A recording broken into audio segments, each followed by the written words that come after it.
perkenalkan, nama saya Clarissa Septi Ramadhani dengan NIM 2403010112 dari Universitas Maritim Raja Ali Haji, Fakultas Keguruan dan Ilmu Pendidikan, Program Studi Pendidikan Bahasa dan Sastra Indonesia.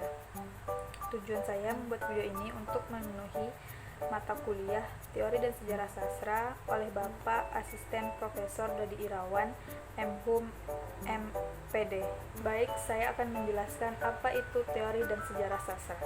Teori sastra adalah kajian yang menawarkan alat atau metode untuk menganalisis dan memahami karya sastra. Sejarah sastra adalah studi tentang perkembangan karya sastra dari masa ke masa, termasuk perubahan gaya, tema, bentuk, serta pengaruh sosial politik dan budaya yang membentuk karya sastra. Adapun jenis-jenis teori sastra. Yang pertama itu ada teori strukturalisme. Teori strukturalisme adalah pendekatan yang melihat karya sastra sebagai bagian dari sistem tanda yang memiliki struktur dan aturan tertentu. Yang kedua ada teori psikoanalisis. Teori psikoanalisis adalah teori yang menekankan motif bawah sadar dan pengaruhnya terhadap perilaku manusia. Yang ketiga itu ada teori feminisme. Teori feminisme adalah teori yang melihat karya sastra dari perspektif gender, khususnya menyoroti ketidaksetaraan antara laki-laki dan perempuan. Yang keempat ada teori dekonstruksi.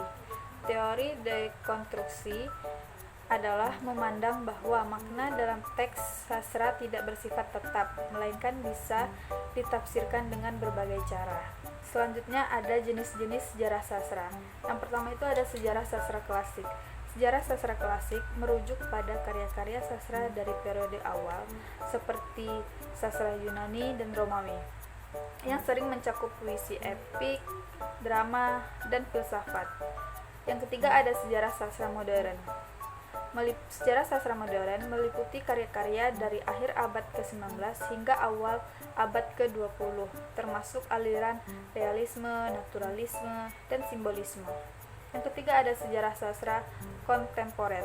Sejarah sastra kontemporer adalah karya sastra dari abad ke-20 hingga sekarang yang sering mencerminkan isu-isu sosial, politik, dan teknologi. Keempat ada sejarah sastra postkolonial.